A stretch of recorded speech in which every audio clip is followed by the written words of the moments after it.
in his life that something bad would happen to his children would come true. And then he can talk about how after that, and perhaps as a result of that, he has lived in fear. I think that was the offer of proof that Ms. Tish McGuire made. So I think that's appropriate. What I don't think is appropriate is to have him dwell on when this fear started, how it evolved, how it developed over the years, why did it develop over the years, how it affected him over the years. I don't think that's appropriate victim impact evidence. Does that make sense? Yes, thank you, Your Honor. All right. In terms of the other point that I said I would think about further, I am standing by my ruling. That's with respect to the grandparents.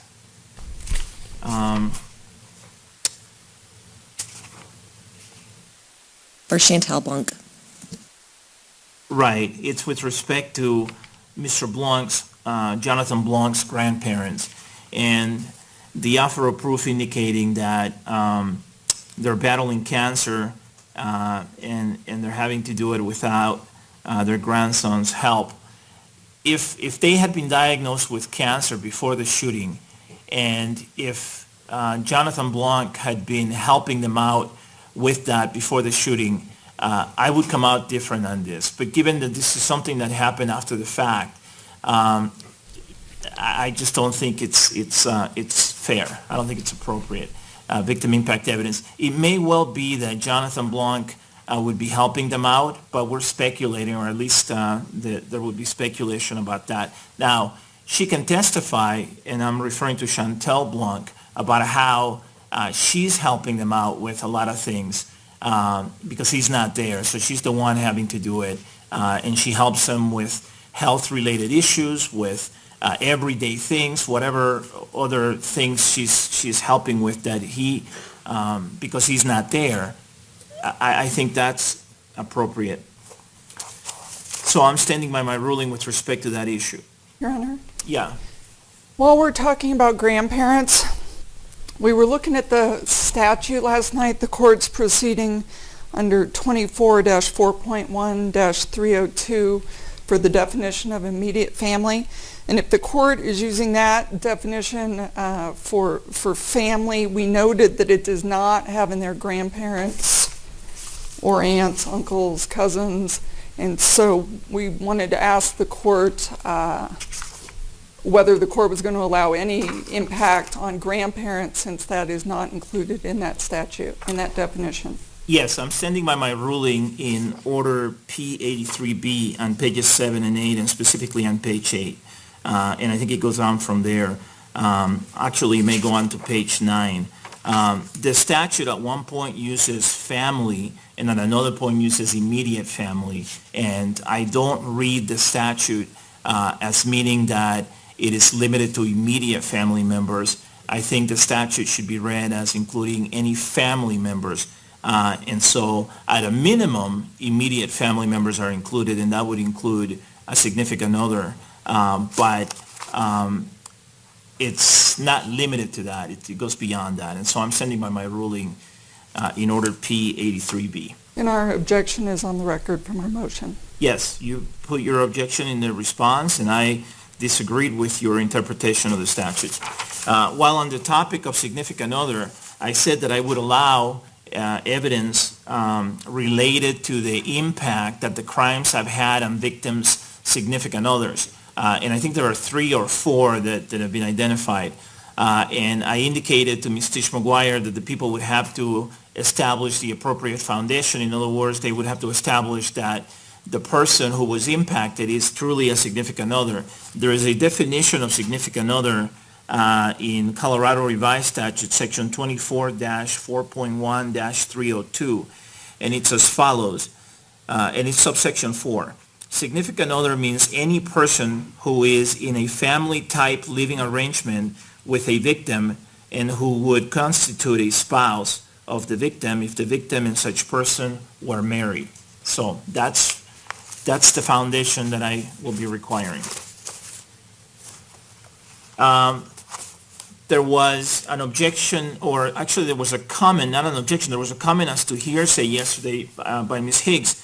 And I thought more about this. I'm not ruling on anything right now because there hasn't been a specific objection, and I indicated that I would allow Ms. Hicks to object whenever she deems appropriate. But, there's some of this victim impact evidence that will necessarily include out-of-court statements. The law allows victim impact evidence, for example, that includes how a witness found out that the victim was dead or that the victim had not survived, or, for example, the last contact the witness had with a victim. There are some, or for example, what may have been said in a memorial or in a funeral that goes to the unique characteristics of the victim and indirectly also to the impact on the community, which is what Payne talks about, P-A-Y-N-E, the loss to the community or the loss to society, if you will. So I just throw that out there. There is some of this that necessarily will include out-of-court statements. So keep that in mind as you make any objections. You should make them in the context of understanding that the law allows for this type of victim impact evidence. I took under advisement some photographs and the objections to those photographs.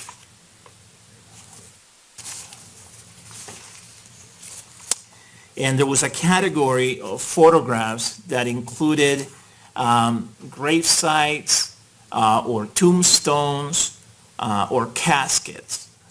And the people are intending to introduce those photographs. The defense is objecting. And they relate to different victims in this case. And I think that the case that people have cited in the past in their written filings is People versus Brady, which is 236 Pacific 3rd, 312. That's a California case from 2010.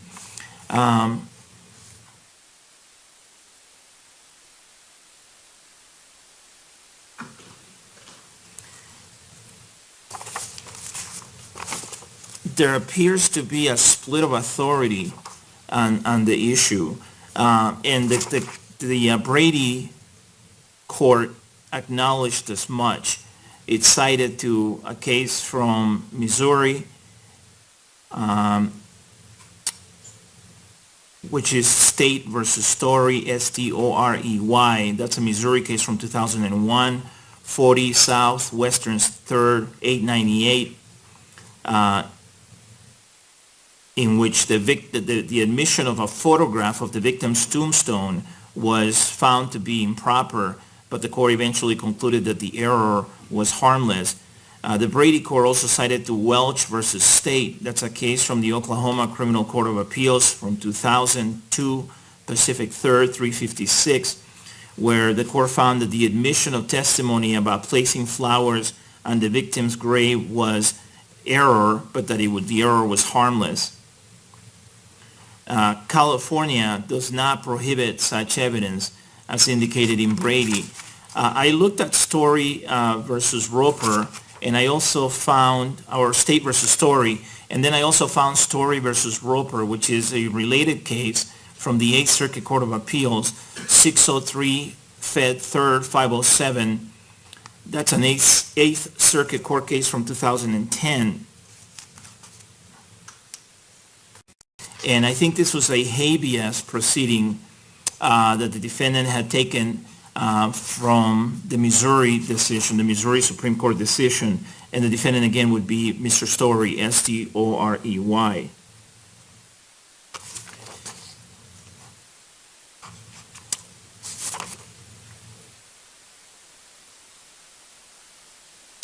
And here's a discussion that I find instructive from that case. It says in Payne, and it's referring to the United States Supreme Court decision in Payne 501 U.S. 808.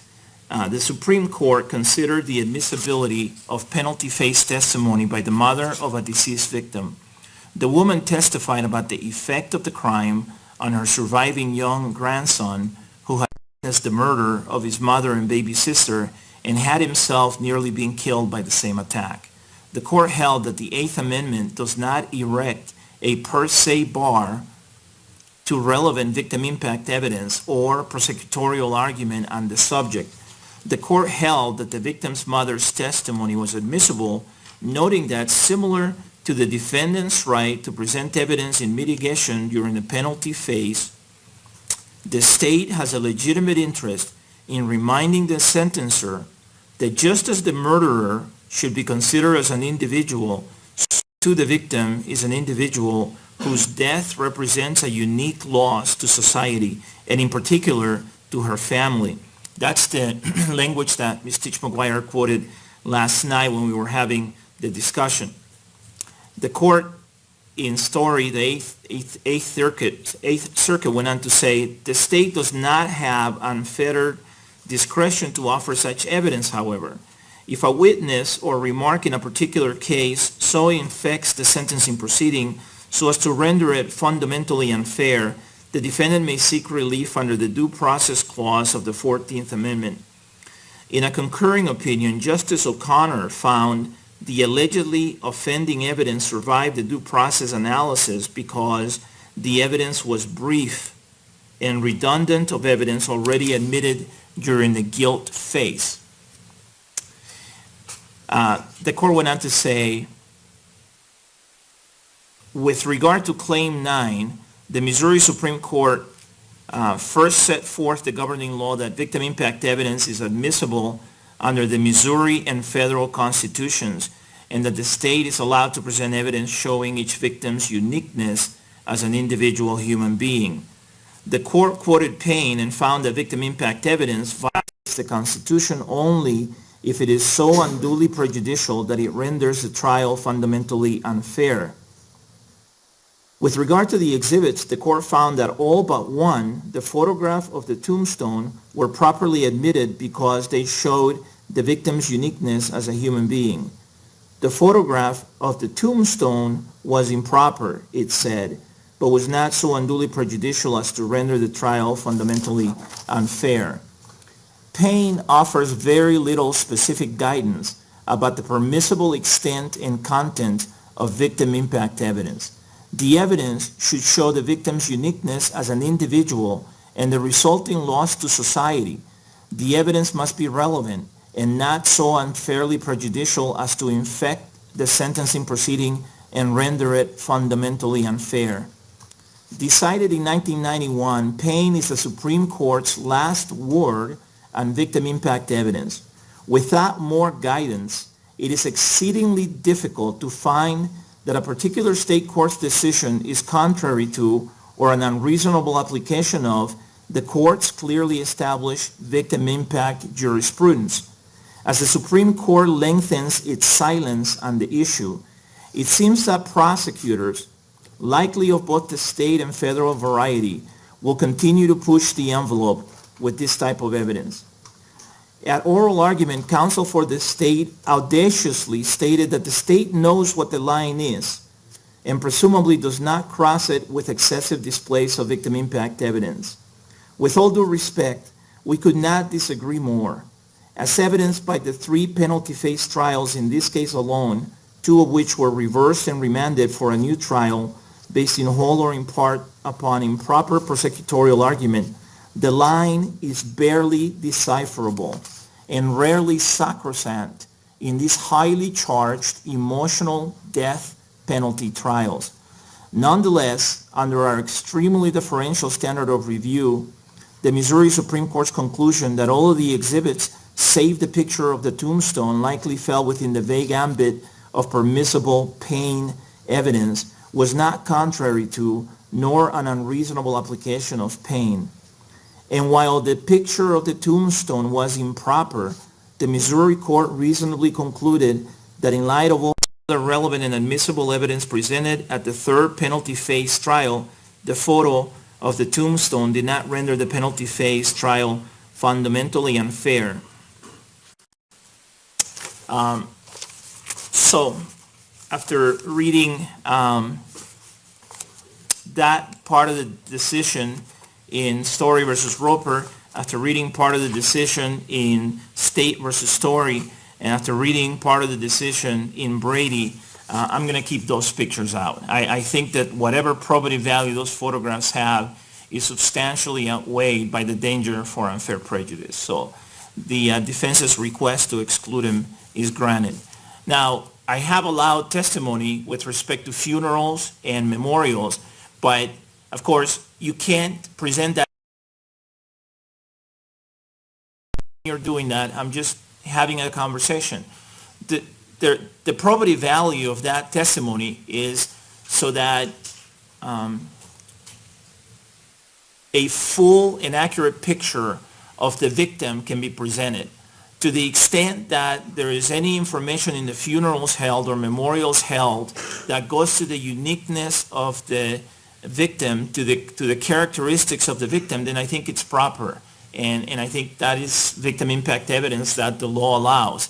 But it can't just be the kind of thing that's just being presented for its emotional or dramatic effect, obviously. So I'm drawing a distinction. The pictures, I just don't see a whole lot of probative value. Everybody understands that all of these 12 victims are deceased. Everybody understands that they have died. There's going to be testimony related to the impact that the crimes have had on the surviving family members, and showing a picture of the family members near a casket or near a tombstone, or showing just a picture of a gravesite doesn't add a whole lot. So for those reasons, I'm keeping those pictures out. There were objections to other photographs, and so let me address those objections at this time. In terms of Alex Teves,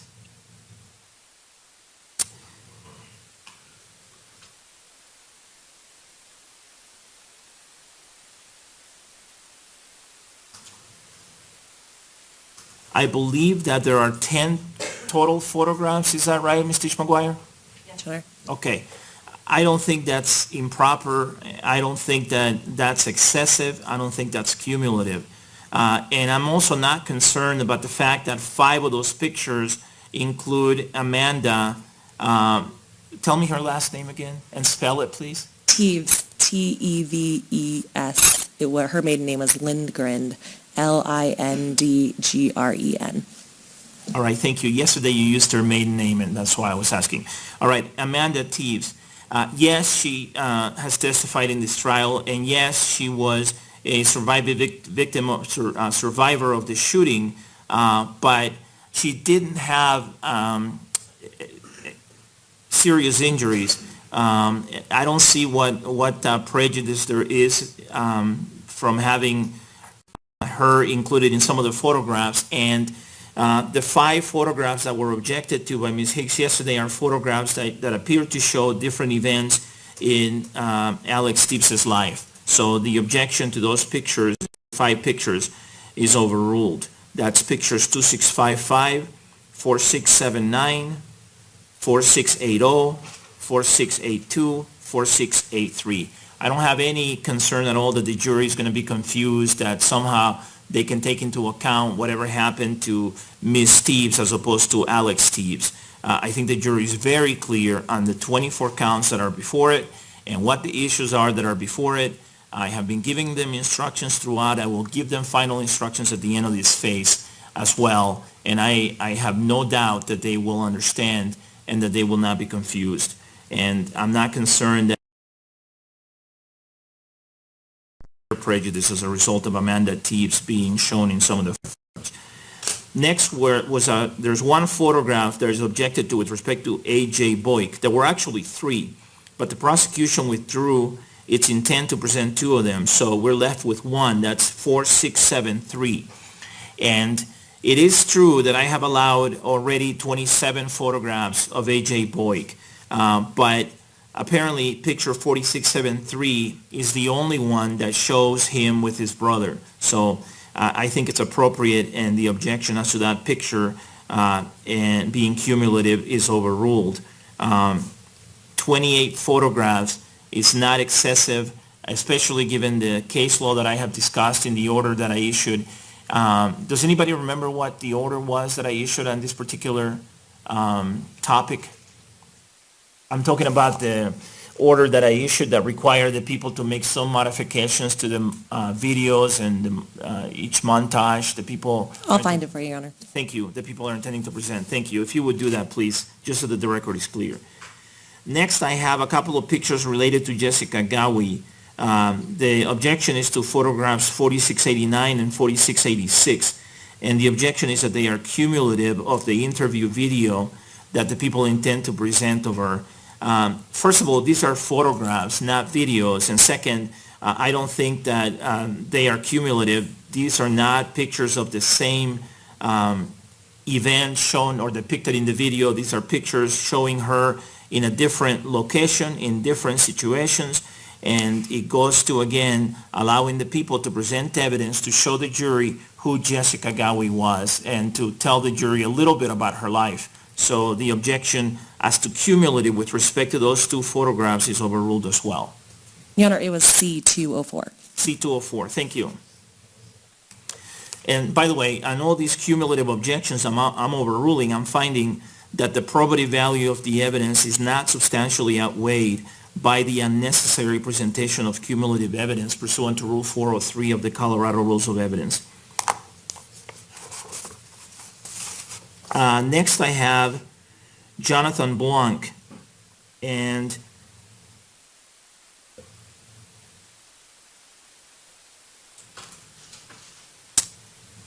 there are 8 total pictures of Jonathan Blanc that the prosecution intends to present. That includes the one that has already been admitted. So really 7 additional photographs that the prosecution intends to admit during the phase 3 of the sentencing hearing.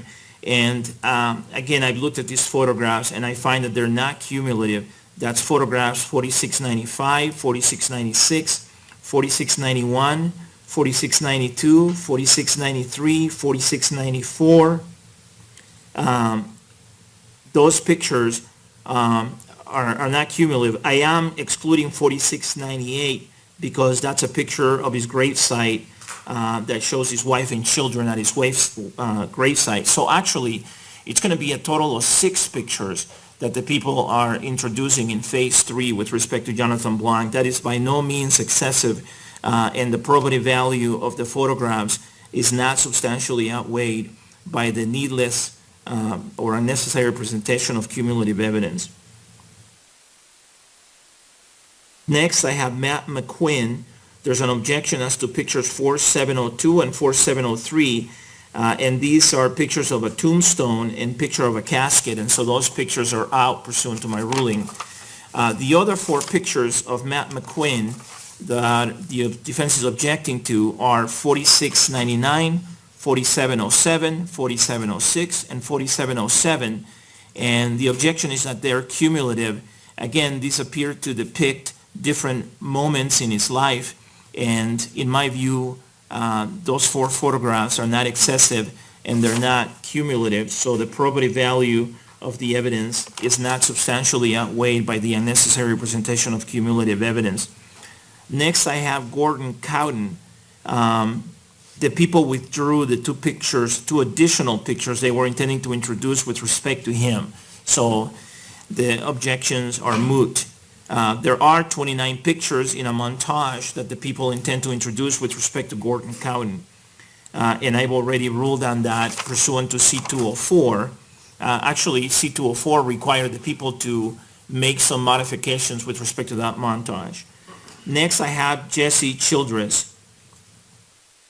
The objection is with respect to photographs 4719, 4720, 4721, 4722, and 4723, and the objection is that the defense couldn't tell how old he was in those pictures. In order C-204, I had indicated that pictures should be limited to about 18 months before the shooting. In other words, the people shouldn't be allowed to introduce pictures of the victims when they were children. That's pursuant to the case law. Here, the people indicated yesterday that these photographs show Jesse Childress when he was 24. He died when he was 29. And the reason that people are intending to introduce these particular photographs is to show his career in the military.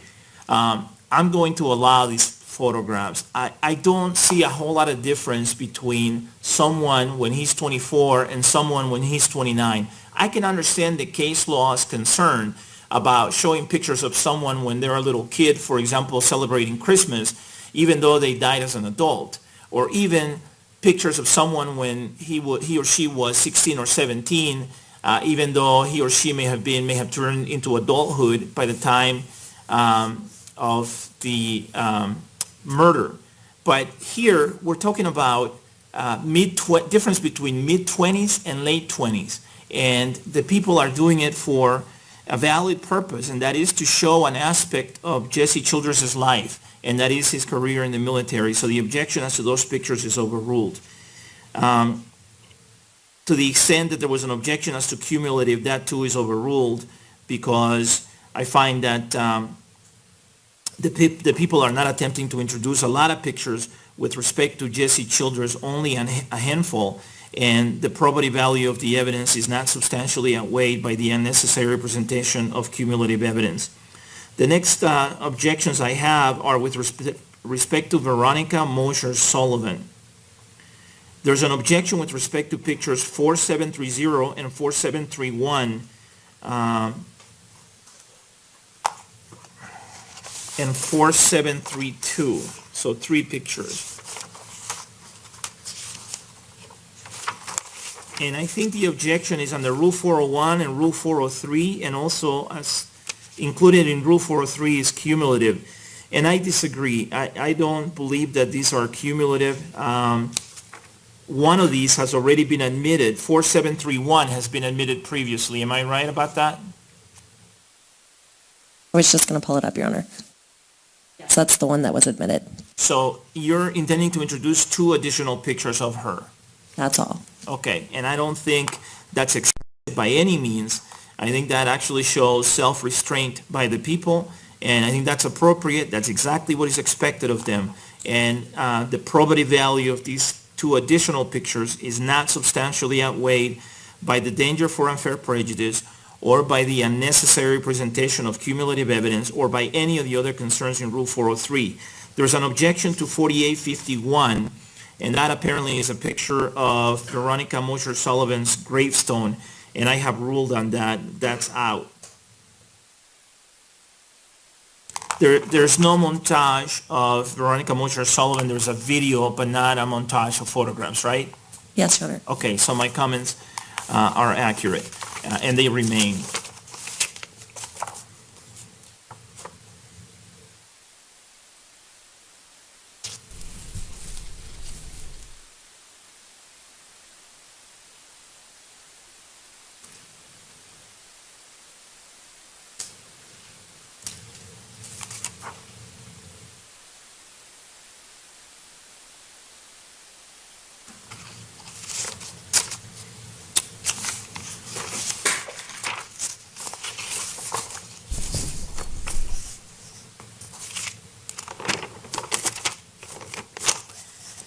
Yesterday, when I was having a discussion with the parties about this evidence, I talked about the balance that I have to strike. And I talked about the concern, on the one hand, to make sure that the jury is not overpowered with emotion or overwhelmed with emotion, so as to run the risk that the jury will make a decision based on emotion as opposed to reasonable judgment. On the other hand, I also said that the people have the right to present victim impact evidence, and they're entitled to show the magnitude of the crime and the harm that the crimes caused.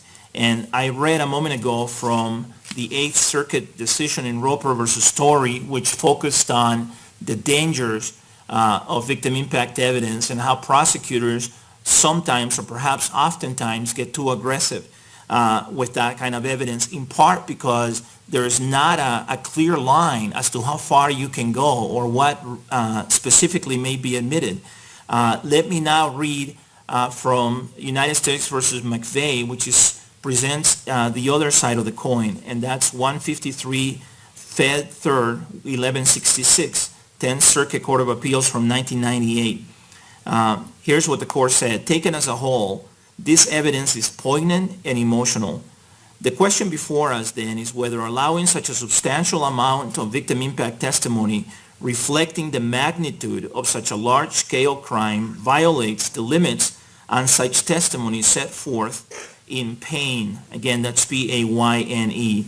We conclude that it does not.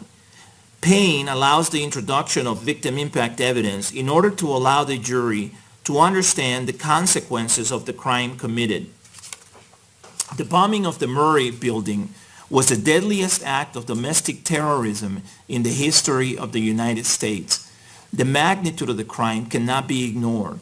It would be fundamentally unfair to shield a defendant from testimony describing the full effects of his deeds simply because he committed such an outrageous crime. The sheer number of actual victims and the horrific things done to them necessarily allows for the introduction of a greater amount of victim impact testimony in order for the government to show the harm caused by the crime. In addition, the jury could not have been shocked to learn that some victims had exemplary backgrounds and poignant family relationships, nor that they left behind grief-stricken loved ones. That's just an excerpt from the decision. It just shows you both sides of the equation. And my job is to strike the appropriate balance between the two. So on the one hand, the people are allowed to introduce victim impact evidence that fairly depicts the individual characteristics of the victim and the impact of the crimes on their family members. On the other, the people are not allowed to present such evidence that is so inflammatory that it will overcome the jurors and it will render the proceedings unfair. So the people have to show self-restraint. I've said it before, I'll say it again. It takes a great amount of self-discipline, but that's what the law requires. So, all right, Ms. Brady, do you have something? I do. Your Honor, we would also object to statements about the victim's plans for the future. And the case that we would cite for Lockett versus State, 53 Pacific 3rd 418, an Oklahoma appellate decision from 2002. Tell me that site again. Sure, 53 Pacific 3rd 418. Okay, I haven't read that case, so I'll have to look it up. Anything from the people, Mr. McGuire? Yes, Your Honor, we would cite to United States v. McVeigh, 153 F. 3rd 1166 at 1219 through 21, which is a 10th Circuit case from 1998. Okay. And I'll take a break and I'll take a look at both of those cases. And I Mr. apologize. McGuire? I just wanted to make another record, Your Honor, if the court would permit me. Yes. Regarding the court's recommendation or order that the people only call a second family member until the very end, I just wanted to know if I could make an offer of proof to the court right now about what those second victims would testify to. I see two problems potentially with that request from the court. One is that I have certain evidence that I was going to introduce through one of the family members and not the other. And so if the court's not going to permit the second victim to testify, then the people would potentially introduce that evidence through the first witness. The second is that we planned today to have enough witnesses here who are in Colorado. And some of that would have been two family members today. And so I'm worried that we potentially wouldn't have enough witnesses here today for the court. So if the court would permit me to give you an offer of proof of what the second family member would testify to, I don't know if that would assist the court at all. It would be very brief, Your Honor. It would. Let me tell you what my concern is. My concern is that part of my job is to assess how emotional the evidence is and what effect it's having on the jury. As you know, in the McVeigh trial, at some point the prosecution stopped. And if I allow you to call the two witnesses per victim that you want to call, we may get to a point, I'm just saying it's possible, where I say, I have to stop. And then what that's going to do is there are going to be some victims who are not going to have any testimony presented about them. I would rather have a second witness with respect to a victim excluded than have to exclude a witness going to testify about a victim that there has been no testimony on. So And I appreciate the court's concern, and I realize that 168 victims were murdered in the McVeigh case, but they also presented 39 victim impact witnesses when they stopped as the prosecution, and we're requesting 16.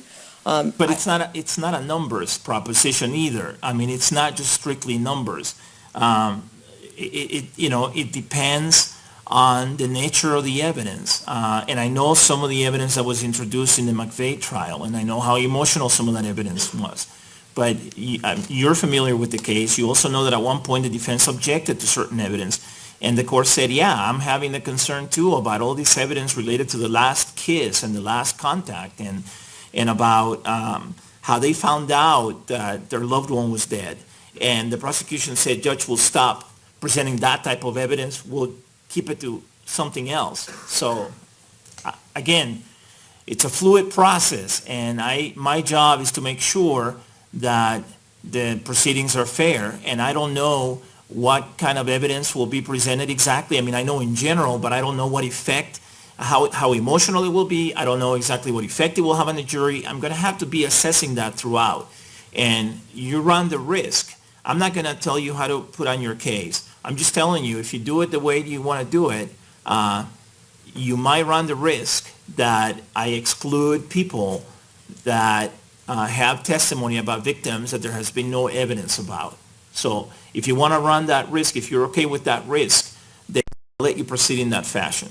And Your Honor, just so the record would reflect, the people would intend for Kathleen Larimer, who is John Larimer's mother, to testify about his entire life, and for Nora Wilwert, his sister, to only testify about his siblings and her relationship with John as the uncle to her children, which Kathleen Larimer would then not talk about all his siblings or talk about his relationship as an uncle to his nieces and nephews. For Ashley Mosier, she would talk about Veronica's life as Veronica's mother, and Robert Sullivan would be called to testify really for one main event, which is Veronica's kindergarten graduation, which Ashley could not be present at because her father's funeral was held the day of Veronica Mosier Sullivan's kindergarten graduation. And the video that the people intended to introduce about Veronica would also come in through Robert Sullivan, because that was her last Christmas, which was actually at Robert Sullivan's house. As to Alex Sullivan, his father, Tom Sullivan, would testify about Alex Sullivan's whole life, but also the people intending on calling his wife, his widow, Cassie Sullivan, to just testify about their marriage and their relationship only, but not any of his early life. And then the people intended on calling Robert Wingo to talk about Rebecca Wingo's marriage to him and to her children, her young children, but that's it, to talk about those two things, and then also to call Rebecca Wingo's mother to talk about her life as an offer of proof. All right. Does the defense have anything at this time with respect to that?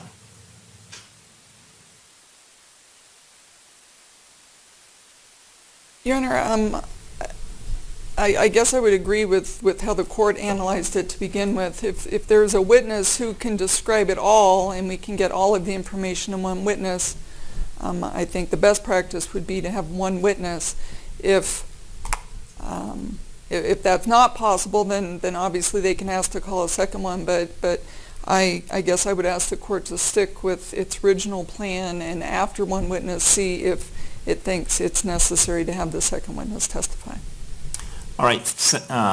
Ms. Tisch-McGuire, given that I'm just bringing this up on you today on the morning of the testimony, I'm going to let you proceed as you wish. But again, my job is to assess how things are going, and if at some point I need to stop, then I will. And by the way, just so that it's clear, because we have to have a sentencing hearing that's separate from this after these proceedings in front of the jury are over. I have to sentence the defendant on the other counts, and I have to enter formally whatever sentence the jury decides on these counts that are before the jury.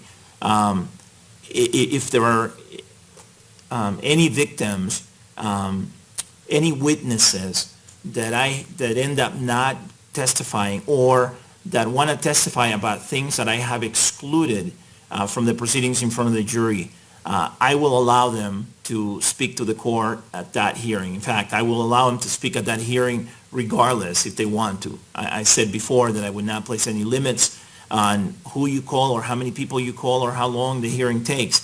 And that goes for both sides. You know, whoever wants to come in and testify, even if they, or speak, even if they may have testified during the proceedings, I will allow them to do that. And as I said before, if it takes a couple of days, if it takes 3 days, if it takes a week, we'll take however long it takes. So just because I'm excluding certain things right now doesn't mean that they will not ever be able to speak about them to the court. Does that make sense? It does, Your Honor, and the people appreciate how generous the court is at the sentencing hearing. It's just that the reason in the case law for victim impact statements is that it could potentially affect the sentence. And unfortunately, in this case, at the sentencing hearing, the sentence will have already been decided. Thank you, Your Honor. I understand. But the case law also says that victim impact evidence can affect the defendant's right to a fair proceeding, and the court has to be extremely careful with it because it has such potential to evoke such strong emotions. And that's what the case law is, and it is that for a reason. And I think you understand that. So again, the people have to exercise self-restraint. The more, and it's not easy, and it takes an incredible amount of self-discipline. But the more you do that, the better chances you have that I will not be saying at some point, we have to stop. So, okay? All right, I'm going to step down. I'm going to read these two cases, and then we'll proceed. The court will be in recess. Thank you.